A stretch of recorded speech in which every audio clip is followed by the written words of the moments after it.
Okay, so you guys, it has been a while since we recorded an episode. The last time we recorded was the day after the Mariners clinched their playoff spot, and what a day that was. I think something that really kind of hit me because we had a few regular season games after we clinched. That they felt a little messy, but again, it was like those games were kind of in at a certain point became inconsequential. We were trying to get that number one seed. We were not able to get it.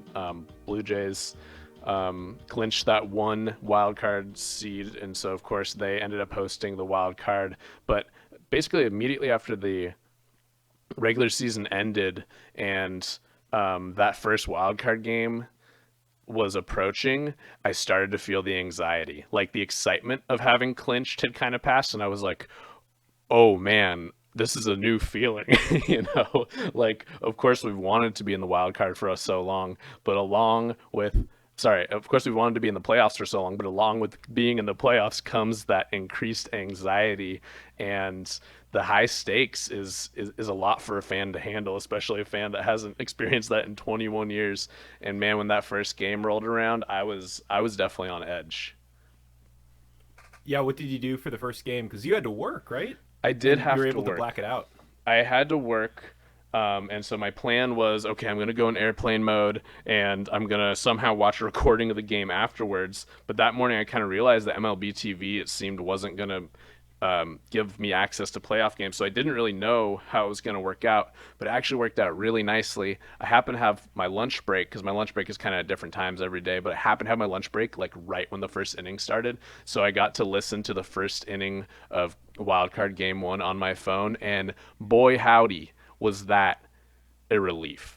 We scored 3 runs in the first inning of our first playoff game in 21 years, and it was Big fucking Dumper doing it again, and it was like, oh my god, like holy shit, we're not gonna crumble. We are gonna like thrive in this setting. So anyway, I listened to the first inning and it like really calmed my nerves. Then I turned off my phone, got through my work day, got home. Riley and Steph had recorded the game on their DVR because they're angels, and I went over there and we watched it.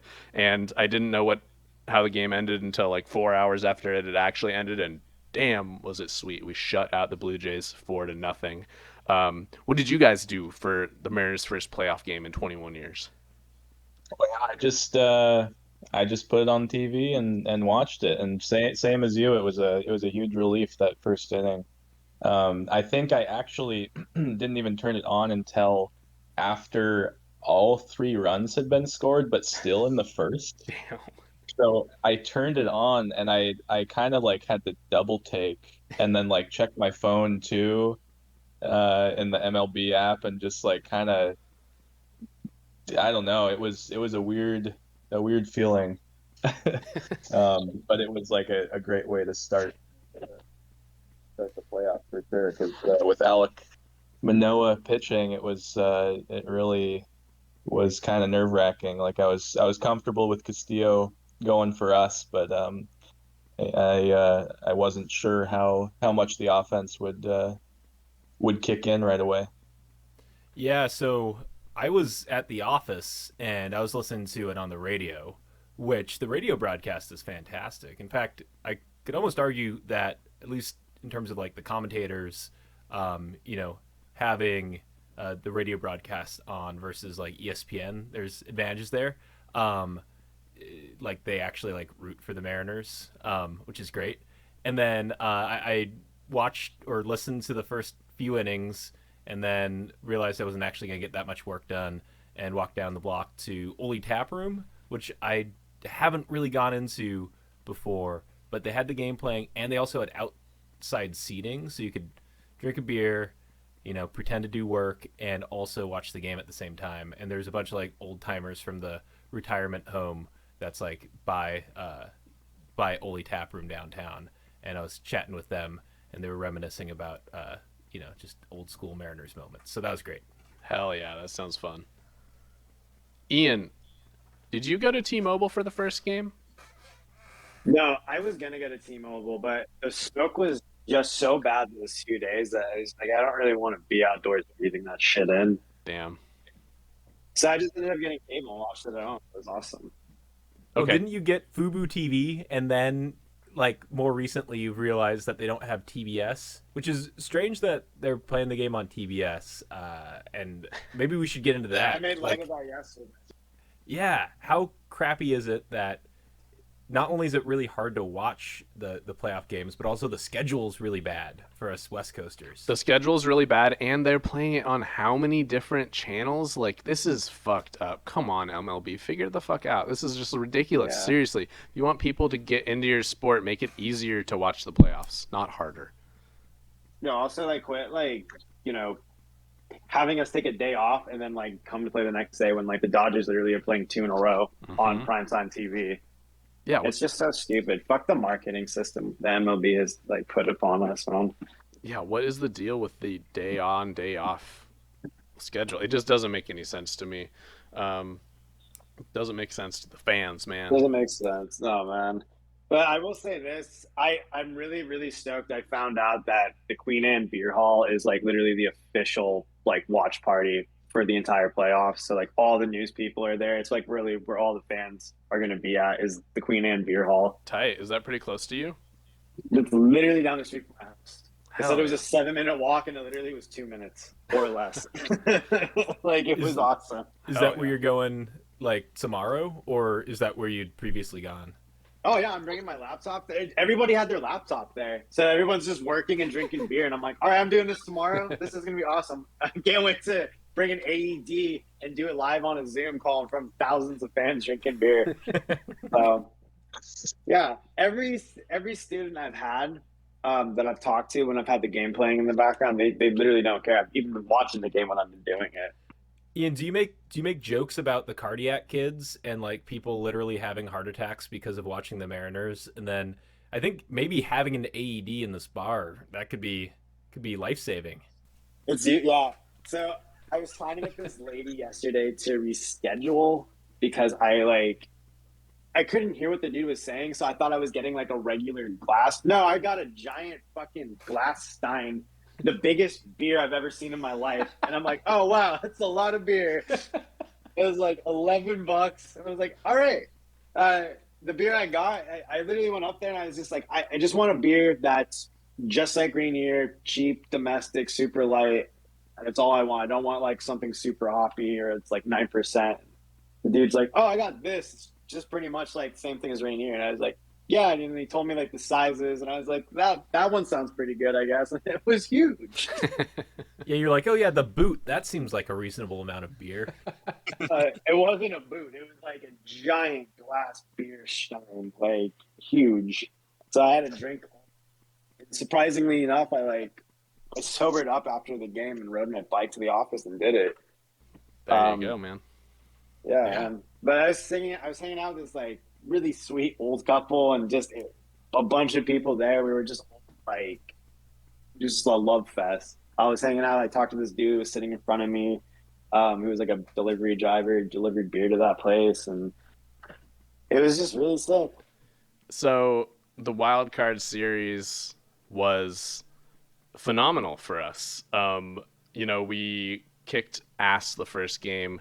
The offense lit up just enough, and Luis Castillo looked like the ace that we have been expecting, that we've been waiting for. Do you remember his first outing? That was game 1 against the Yankees, and he was fucking lights out. He looked like that again, but even better. It was beautiful. It was a beautiful thing, and we get him again tomorrow, and we can only pray that he looks anywhere near as good as he did during game 1 of the wild card series. So that was eye-opening for me too. First it was the feeling of anxiety, and then it was the feeling of, oh shit, we're not only in the postseason, but we can win. Like, we can win these postseason games against the Blue Jays and hopefully against Houston. All these new feelings are coming up with us actually in the postseason of just kind of really seeing some of our guys turn it on. It's been really phenomenal. Just can't describe it. I think everyone's fear was that we get in the postseason and we get swept. We get in the postseason, we get knocked out right away. We don't even come away with a win. And to have that fear dispelled almost immediately was like just amazing. And so game 2, oh my God, game 2 was fucking wild, you guys. Does anyone want to share their experience of watching game 2? Like, it was insane. It was like, as a Mariner fan, it's the most like heartfelt moment you'll ever have as a Mariner fan, watching that moment happen. The game 2 comeback. Yeah. Yeah, Ian and I were on we're chatting on Discord together actually, right? For the last few innings. And so it was great to share that experience with you. I think that we were both like very, very anxiety ridden, like very stressed. I mean, it felt great to win it, and I definitely went through all the same emotions though that I went through yesterday on Saturday. It's just like, at the end we managed to pull it off. But there are definitely parts of that game that just weren't fun, right? Like the 5th inning. Was that when we had Diego Castillo like hit a guy, and like we went through both like Seawald and Didn't Seawald first give up the runs and then Castillo plummeted a guy in the head, and then somebody else came in right after. It's just like they kept throwing into the inner strike zone, and they just couldn't deliver it. Every time they do it, either they just walk them or they hit them, or they come close to hitting them. Yeah, the 5th inning was that ugly inning where I think the Blue Jays took the score to like 7-1, right? Whereas before, I think it was like maybe 4-1, and then by the end of that inning, it was 7-1, and that was where I started to be like, okay, like, if I was watching it with a friend actually, and I remember saying to them like, if we don't come back and like get it within 3 runs next inning, like I'm pretty sure this game is over. But I accept it. Yeah, that's how I felt. that is exactly what we did. See on that for you? Yep. So much, bro. Except, the Blue Jays manager, for whatever reason, decided to pull Gossman despite the fact that he totally had our number and was just destroying us with those splitters. I mean, they could have kept him in for another couple innings, and we would not have had that same comeback because, seeing Santana basically get a grand slam. I mean, I know there's a wild pitch before that drove in a runner, and then J.P. Crawford with that just collision with and a bloop and a bases clearing double that was nuts. And then the back-to-back doubles, was that back-to-back with Cal Raleigh and Adam Frazier? It was a thing of beauty. That game was great. It was amazing. I mean, and we were down 7-1, but that Santana home run was like the next inning, and it was so key to take it back that quickly. Because if we hadn't, I think the kind of the doubt probably would have crept in a little bit too much, and it probably would have been just enough to keep us from coming back, and so it really couldn't have worked out any more perfectly than it did. And really quick, Ryan, just to correct the record, we were down 8-1. Santana and that other homer, or the wild pitch that drove in 4 runs, who were 8-5. They got another run, it was 9-5. We got another 4 runs, it was 9-9, tied. And then with that double on double in the 9th, we were able to win 10-9, right? Yes, 10-9. And so my perspective of watching the game is pretty funny because I had actually been invited to play softball at 4 on Saturday, and so I was kind of like, I think I'll be there, kind of depending on how the game goes. And like, it was that 5th inning that made me be like, all right, I'm gonna stop watching, I'm gonna go play softball, but I'll like bring my headphones so I can listen while I play. And like on the drive over there, like we got back within like reasonable distance so that it was still a game, and I had my headphones on while I was playing softball the whole time. And I was just like, I'm sure I looked like a freak because I would be like standing in the outfield and like nothing would happen. I would be like, let's go, yeah, like, and like people, but pretty quickly I like told everyone, I was like, I'm listening to the Mariners game right now. They're down by 1. They were down by 7 at one point. Like they're making a comeback, and I kept being like, Mariners just tied the game, you guys, and they're like, whoa, that's crazy. And I probably made a few errors in the softball game because I was focused on another game, but it was I'll never forget that, playing baseball while listening to one of the the most historic Mariners playoff games ever. It's amazing. Wow, that's a great experience. Yeah, it was fun. What did you think of kind of the aspect? And I think we talked about this briefly, but the fact that Blue Jays fans, I guess Vancouver Blue Jays fans, are notorious for coming down to Safeco and now T-Mobile and, crowding out the Mariners fans. And, to be fair, like, some of these games are pretty poorly attended by Mariners fans, but it would suck, and probably does suck, to be a Mariners player at home and there's more, like, fans for the opposing team. So for that reason, and maybe that reason alone, because other than that, I kind of like the Blue Jays. Just being able to go to their home field and just embarrass them. There was a certain satisfaction that comes from the Blue Jays fans suffering there. Definitely, and I think That was a really beautiful moment, man. I sat at a game one day. The Blue Jays were playing. It was a summer game in 2013. I found out Johnny Wakefield and I went to that same game. We reconnected about this game last weekend. Ian, are you eating something right now? Dude, I just ordered 8 fucking tacos. I'm watching the Dodger game. Oh my and God. all I can think about is my son LA was like, I want tacos. That's all I want right now. That sounds great. They're playing the Padres, and are they destroying the Padres again? The Padres are actually they're taking the lead off a 2-run homer, so it's 5-3. Oh shit! Oh, that's the inverse score of yesterday's game, right? Mm-hmm. What I inning is think it? it was. We're in the top of the 8th right now. Okay. Well, I just wanted to, Ben, in response to what you said about, how certain reasons why it was satisfying to sweep the Blue Jays at home. I would say the other most satisfying thing for me is just that the Blue Jays, they're kind of like one of the few other like young up and coming teams in the American League, and they have been so much more cocky about it.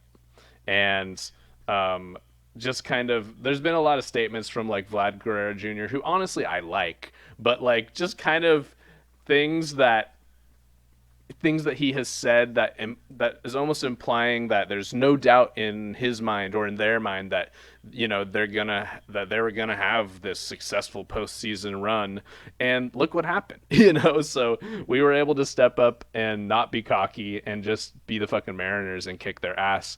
And one thing I've been thinking about a little bit is that I think gives us an edge over the Blue Jays is just a level of consistency in having Scott Service and Jerry Dipoto be in the positions they're in for the past 7 years. And obviously most of those 7 years have not been fun seasons, but I think it kind of does feel like Jerry's plan is paying off. And whereas the Blue Jays, they fired their manager halfway through this season, and they have like this interim manager, and who knows what it's like to go through that as a clubhouse. Whereas the Mariners have just this fucking brick of a man, and that's Scott Service, who has clearly has his approach to managing, and I don't think that approach has probably changed very much over the past 7 years. And I think there is something to be said about that consistency and them knowing what to expect, whereas the Blue Jays just didn't have that this year. They had kind of a little shakeup, and that that can, I think that's probably rarely good for a young team in the majors.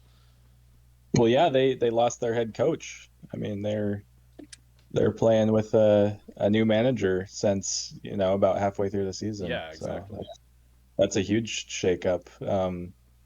And they managed to get the number 1 seed, but yeah, I don't know. I'm sure that affected their mentality For sure. quite a bit. Yeah, and I mean, Vlad, there's no guarantees in life, They're just really such a spoiled team. Like, they're just all the dumb rich kids who come from rich, successful fathers, and that's how I feel about them. They're just like spoiled little kids. They do have a lot of second generation Major League Baseball players on that team. It's kind of odd. Yeah, just like, and I wanted to also just talk about how like Julio Rodriguez got hit twice in that game, Mm-hmm. and then the manager we were so cool about it because we're just so courteous. And then that dickwad manager came running out barking about like, forgot who it was who Springer. got hit, but it was Springer, yeah. Right. And then a great example was when Santana had that leg thing, and the fans were screaming at him and heckling him. And then 5 seconds later, like George Springer collided with Bichette, and they literally Bichette the bed right after that. And yeah, like it's just instant karma. And then their fans, like when they had the camera on the Mariners fans on ESPN, the Toronto Blue Jay fans are literally covering the camera and flipping it off. Wow. So Yeah, wasn't there a conspiracy? There's like a Blue Jays conspiracy that Santana faked his leg injury to razz the pitcher. yeah, I didn't hear Of course that, there but is. that sounds like something Toronto would totally make out of their head. I think the maple syrup's gone to them, but you know. Can we also just note how fucking banged up George Springer got throughout this whole 2-game series? Like, was it game 1 that he got hit on the hand? I think it was. Yeah, it was. Because Julio got hit twice in game 1. And then Springer gets hit. And I heard a little bit of talk about, like, maybe that was intentional because you hit our star center fielder twice in one game. And then, you know, the leadoff hitting center fielder for their team also gets hit by Castillo. But, you know, if Castillo was doing that intentionally, man, that was... He really pulled it off because it did not seem intentional. But if it was, that would be the guy to go for.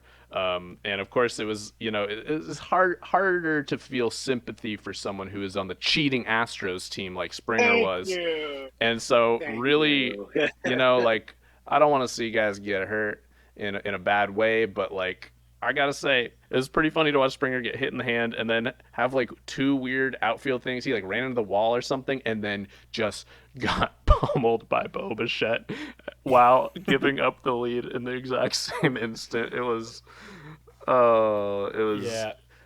I mean, throughout the whole game, he just looked so uncomfortable. Ben, I screamed so out on the Discord when I told you that. Like, Ben, they just fucking collided. Oh my God. Just flipping out. Yeah, I was like a little too excited because then, you know, it was a head injury and that's not fun. I guess George Springer getting like hit in the hand and then do you think that the reason why he was hurting after hitting the wall because he didn't hit it that hard? I was rewatching that and those walls are padded, right? Like yeah. I wonder if he just hit his hand against the wall and it was already sore from getting hit like the previous day. I have to imagine. Got at one point, and he had some sort of brace on his hand. And like every time he would go out to the field, I feel like they always had the camera on him because he was just like grimacing the whole time. It looked like he could barely put on his glove comfortably. Like his hand was definitely hurting. Yeah, which might have been a factor in his collision too if he was thinking about his hand and not, I guess, about the ball. But that was Bo Bichette's fault. I mean, Yeah, he just clotheslined him right in the head. I don't think it was anyone's fault. I think the ball just dropped in the perfect place where no one had time to even think about if there was someone else going for it. It was like if they didn't go all out and dive for that, no one was going to catch it. But you know, there just wasn't. I just don't think there was time for them to communicate about it. It was just like, I'm going for it. It all happened so quick, and it worked out in our favor. It was crazy, man. So, long story short, you know, we fucking stuck it to Canada, man. And I saw some videos of Blue Jays fans after the game, and holy moly, I am glad we are not them. They were like, They were mad. Fuck this team, fuck baseball. Like, just they were so pissed. And I can't wait for it to be Raptor season again. yeah, pretty much. Like, So amazing. 2022, the Mariners take the wild card series in 2 games from the Blue Jays. Just the sweetest feeling in the world. I love it. you guys. Okay, end of podcast, right? That's it. Just That's leave it. on that note. And, Yeah. And then see you at the World Series. and that's all she wrote. Okay, so let's maybe talk about what happened yesterday. And I've unfortunately succumbed to like doom scrolling and like reading people's hot takes on the game, and I've even like listened to like some podcasts and like post game stuff on it. So I don't know. I feel like there's a few ways that people break it down, but here's the thing. I showed the game to Isabel, like, she wasn't able to watch it during her work day. So when like I got home, I played the game highlights, and 99% of the game is just fantastic, right? There are so many good plays. The Mariners are doing great. We did so many good things in that game. There's so many things to be happy about, like yesterday, except for, the last like couple minutes. But it helped me not be as bummed, realizing how many good things that we did. And, we lost at the end, but it was actually a really good baseball game. It was amazing. The Mariners scored 6 runs on Justin fucking Verlander. And that includes hits from Julio and Jared Kelenic. Ty France was hitting. Gino hit. Cal Raleigh was hitting. 3 of our rookies were hitting off Justin fucking Verlander. Like, it was an amazing game. Yeah, everything was coming together. It fell apart in the end. My Hey, take look at this. my take is this. It fell apart in the This end. is fucking live. There's a goose on the field. Ian. What'd you- Oh, dude, there's a goose that just flew onto Dodger Stadium field and is just sitting there during this game. It's awesome. I just turned it over to the game. It's fucking hilarious. Oh my god. Dude, there's goose on the TV right now. It's just sitting there. But it looks like they're playing. Is it not in the field of play? Where is it? It's like somewhere in the outfield. You see this though? I saw the goose. I see the goose. I see it, but I also see them playing. So what is it, in the foul territory or something? It's gotta be. Dude, this camera angle of this goose is fucking hilarious. It looks like a beached like seal or something. This looks robotic. It's hilarious. Yeah, it kind of looks fake. Yeah, I'm loving this, and but you can tell like the managers and people are not loving it, which also Yeah. makes it great. Yeah, Like, people are not entertained. right. If this is the Mariners game, I'd be like, get that goose the fuck out of here right now. Like, Grab it out by its fucking neck. okay, but Ben, this is what I was gonna say to try to cheer you up. I'm already cheered up. Oh, good. The goose helped. So my view of what happened during Game 1 against the Astros is not that we didn't play well, and it's not even that we didn't pitch well in the last few innings. It's just that the Astros found it. The Astros found it in their last few innings. We found it early in the game. They found it a little bit later, and they had just enough to pull it off in the very end. I really don't think, obviously, the outcome and the nature of it all, of feeling like we had this game in the bag and then losing it, hurts, but really, like, everything else that happened, for the most part, like we got to feel good about. I can't believe our offensive numbers in the first 3 games of the postseason. I actually have it up here right now. Gino Suarez has an OPS of 1.3. I know this is a small sample size, only 13 at bats, but he's hitting almost 500. Cal Raleigh is hitting 417 OPS over 1. Julio Rodriguez has an OPS over 1. Like, this is not what we expected. This is not really even what we've seen on a regular basis in the regular season. And so for, like, just to see that our guys have it in them to turn it on when it fucking counts, even when it's against the Astros, even when it's against Justin Verlander, even if we fucking lose at the end of the game, it still is blows my mind to think about how well we have played in our first 3 playoff games. Like, most of these guys have never been in the playoffs, and they're fucking kicking ass. If you sort all major league teams by their playoff performance so far this year, the Mariners have the second highest batting average. We, as a team, are hitting 297 in those 3 games. My God. Yeah, we're pretty great. I mean, going neck and neck with Houston, who's arguably the best team in baseball. And, it basically coming down to a flip of a coin, or I guess a flip of a Robbie Ray. What's his stats? 15 ERA or something? You're gonna make me look. You're gonna make me look. Okay. Well, I do currently. Oh man. Wait, Ben. It is exactly 15.0. But don't ask about Paul Sewald's postseason ERA because Oh, I like Seawald though. That's the I know. thing is I don't like fucking Robbie Ray. He's just I don't know, anti-mask, like anti-vax, whatever. Like, yeah, he's just annoying. I don't like him either. And so the fact that he is the one that they fucking for some reason decided was going to be a closer and then served up a perfect pitch to Yordan Alvarez is just like, God damn it. Like, I don't even want this guy on my team anymore. And I'm sure I'll feel differently. But right now, that's how I feel. By the way, Paul Sewald's postseason ERA is 40.5.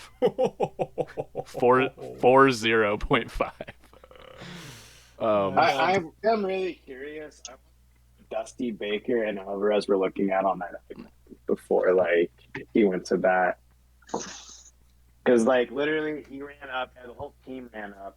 He pulls out that iPad, and he started looking at, like, what Robbie throws and stuff. I swear.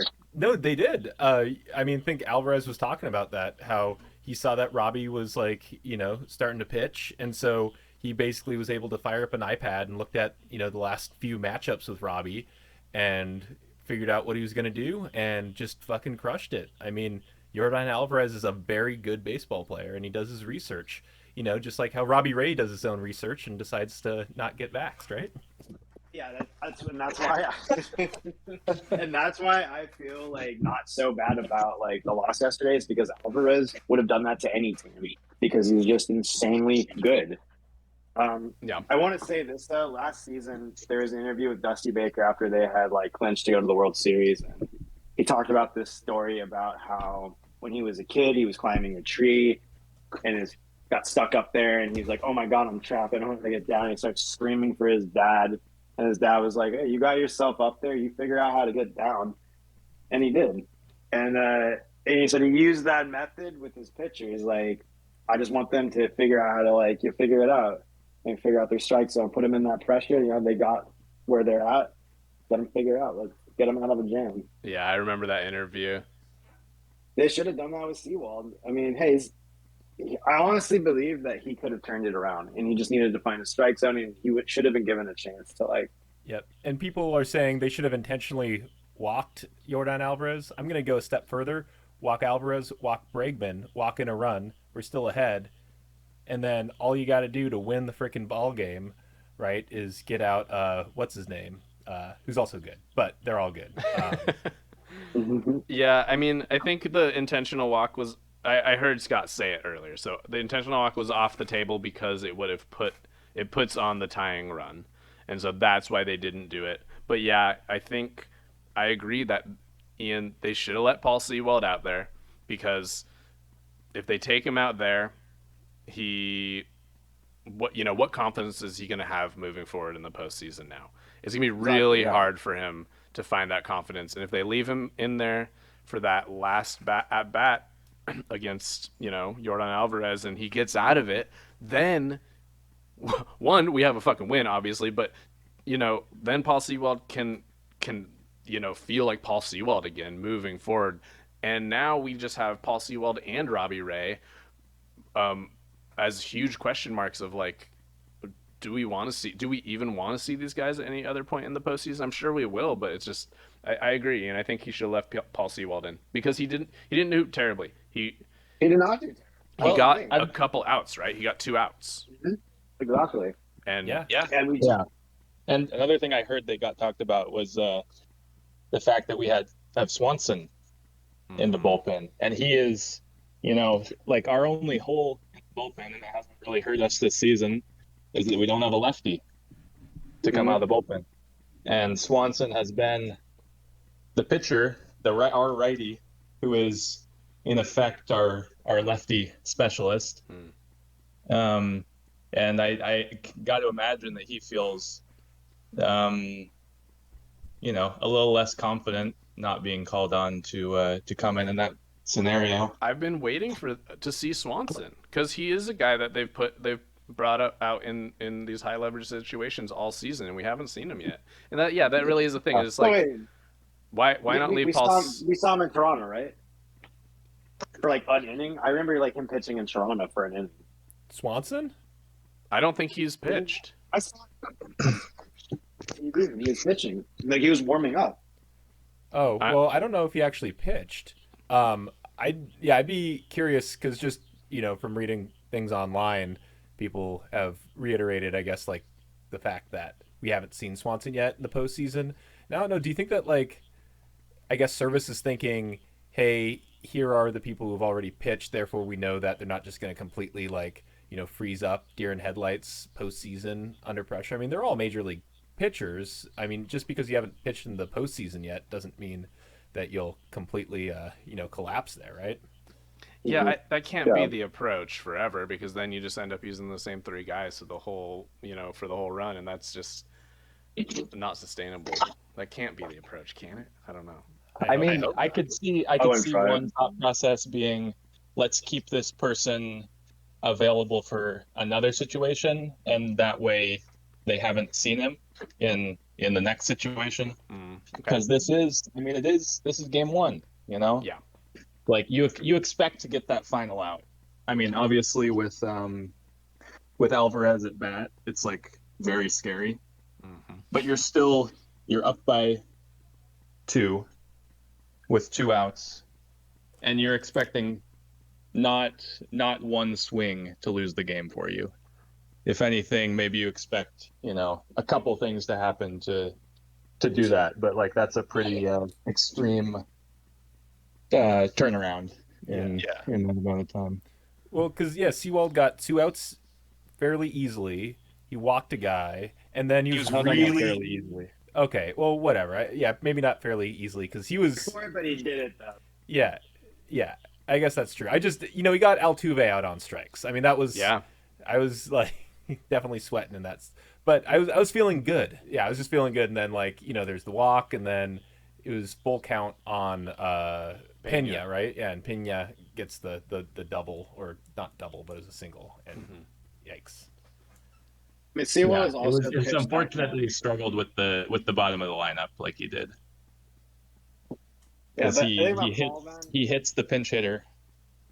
Then that was the second, and I think it was a walk before that. So it's like those are 2 that you want to. Well, both the guys both the guys that he led on were rookies too, and the lineup, So, well, anyway,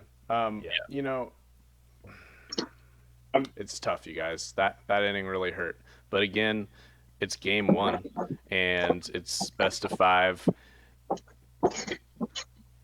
We know we know what that means. There's more baseball ahead, and our guys are fucking pissed off and hungry, and there's not going to be, what if we had won, if we had won the game, I would say there'd be more of a possibility of there being a little less adrenaline for our guys moving forward, and maybe we don't want that. Who fucking knows, man? But we're fired up. I'm fired up. I'm over what happened yesterday. It's gonna hurt. It's gonna fucking sting to look back on, especially if we don't win this series. But I want to win 3 straight, and I want to win the division series in Seattle. And let's go. Yes, that should be what we're thinking about right now, Ian. I love it. If we win the next 3 games, then we clinch in Seattle. We get that fucking banner in Seattle. Hopefully they have it ready to go that day so we can watch it drop. Oh, what a feeling. I love that saying. I look at right field every day, and I look at those banners, and I want to put another one up there. We need another one. And I say to myself, we need another one of those. Do we not get a banner for winning the wild card? I've been wondering that. They'll put up a banner. Yeah, well, I mean, if we don't go any further than this series, they'll put up a banner for sure. I will say this wasn't my thought process going into watching the wild card series, but once we swept that series, I let out a sigh of relief, thinking okay, we're in it now. We're in a real series. Not to say that the wild card series isn't a series, but this is a real series for sure. Yeah, I feel you on that. There's no one can argue that we got lucky because there was an extra wild card spot. That's the only reason. Because we fucking we did it. Yeah, we would have gotten in even without that third wild card slot too. That's true. It's true. We would have. Yeah. And we fucking kicked Toronto's ass at home. And man, I'm so excited to go to the game on Saturday. It's crazy. Matt and I are going to the first playoff game in Seattle in 21 fucking years. Let's go. Let's go. Let's go. Let's buy that draught of beer when we're there. Let's By do the- it. By the what? Buy the drought. We'll buy the draught of beer. You look parched, sir. Yeah. Have a beer. Have a beer. You guys, we got Luis Castillo going again tomorrow versus Framber Valdez. Ooh. It's gonna be a good ass game. What have It's we gonna done be against another good one. Valdez in the past? Like, That's a have good question. I mean, looking at his stats, he's a fantastic pitcher. Like, but I'm just curious what the Mariners matchup with Valdez is, because I remember us going against him and maybe not doing great. But who's the other guy? Urquidy. He's I the don't know guy who hit Kyle Lewis in the head, right? Oh, sounds about right. I don't know if Urquidy's gonna be a starter for them in the playoffs. Who would be their third guy? Isn't McCullers is back? McCullers is back. Yeah. We didn't see him because we haven't fucking played Houston since like July or August because of the whack schedule. But in that I time, wonder if we see McCullers in Seattle then. yeah, we might see Kirby McCullers. From the press conference I heard today, it sounded like we're most likely to see Kirby on Saturday, or that they've maybe already decided that. So Yeah, it's very Kirby exciting. McCullers, I think. Dude, that's Cool. Dude, I mean, Castillo, Valdez, and then Kirby McCullers. These are going to be fucking unforgettable games. I'm so excited. I'm more excited than I am nervous. I was feeling nervous after the game last night, but now I'm just excited again, you guys. Man, McCullers has a 2.27 ERA.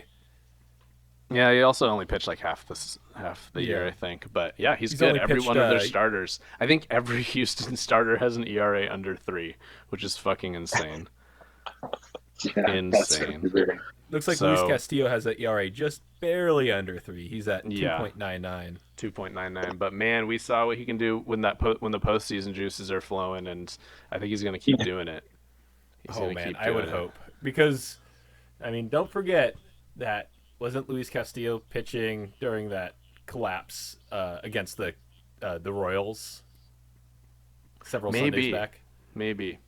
But don't think about that. Yeah. I mean, hey, that was a bad game, and we had our guard down. That's what I'm gonna say. We were too early. So Yeah, I mean, yeah, Castillo had a few rough starts this year, but I think that's pretty normal when you switch teams. I'm gonna call it right here, right now. Okay, call it. Castillo's gonna be American League Cy Young 2023. definitely. Mariners are Matt gonna, or Gilbert. I think Gilbert or him. dude. Oh, I would love to see Really Gilbert. good. I would Yeah. love to see Gilbert get the Cy Young. I What love are the- Logan, man. What are the requirements for Cy Young? You basically, it's. I think it's a voting thing. Basically, there's not like a hard requirement, but I think they typically look at your ERA, strikeouts, and innings pitched, probably. Makes sense. Is there just Okay. one Cy Young winner? One per league. One per league. Okay. Yeah. I think we should wrap it up here in a moment, you guys. But before we do, I just reminded myself, we can't forget Logan Gilbert pitched yesterday. I didn't really watch much of the game, unfortunately, because I was at work. But can anyone comment on how well he did who watched him? Because Oh, it he was seems like pitching. He was on fire. He was great. I It's mean, he just allowed like a homer or two, but he was really good. And Postseason ready. he got them to like pop and fly out like quite a bit. So there's quite a bit of like weak contact that was going on. Okay, that's huge. And there's another blessing to count. Like, we have Castillo and we have Logan, both now proven postseason pieces that can come in and do it. So that feels so good. If Kirby starts to fall apart on Saturday and they got to bring Logan in, fucking do it, Or we get Logan on Sunday for game 4. That would be fucking fire. I will say, I think Kirby, I'm glad they put him in the last game in Toronto because he got to taste what postseason on the line feels like. Yes. And he did it. He excelled at it. So I think he will have no problem first game in Seattle. I think he's going to look really good and relaxed. I think so too, you guys. Well, And, here's to taking the divisional series over the course of the next 3 games. That's tomorrow, Saturday, and Sunday, you guys. That's what we got to be envisioning right now. Let's get 3 in a row. Let's do it. Let's do it, boys. Sounds good. I'll catch you tomorrow.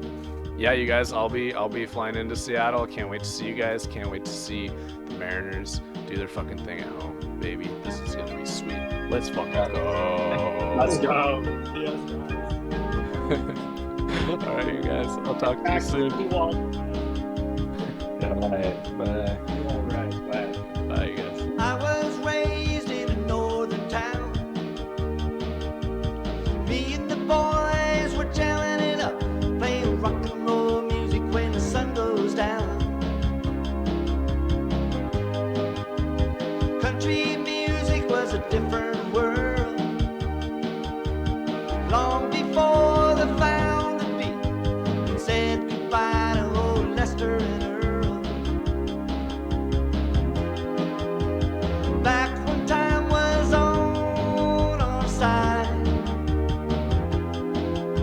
before Dwayne and Jamie died, up by the riverside where the eagles fly, on a gravel road we ride to the garden where the poets stare and play to the night and sing, well, that's just rock and roll.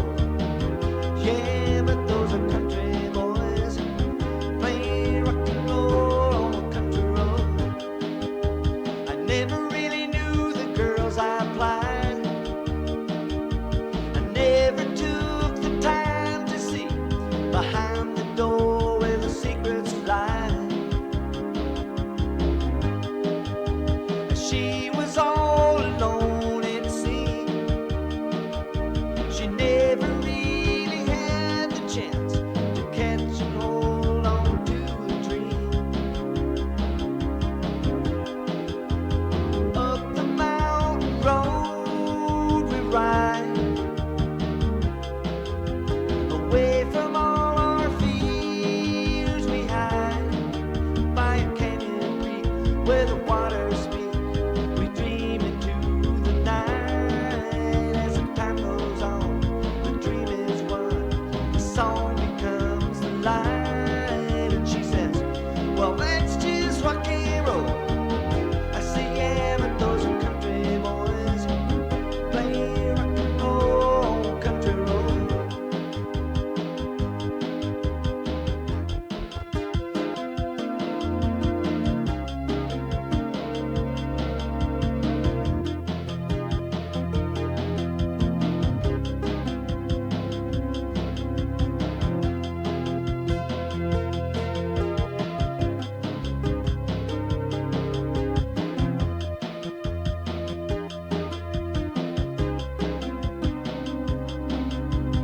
Oh, that's just rock and roll. Yeah, but those are country boys playing rock and roll on a country road.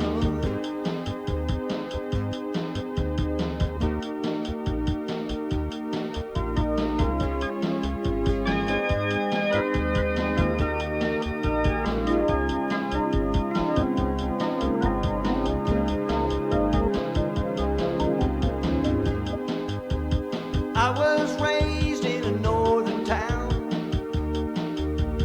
Me and the boys were jamming it up, playing rock and roll music when the sun goes down.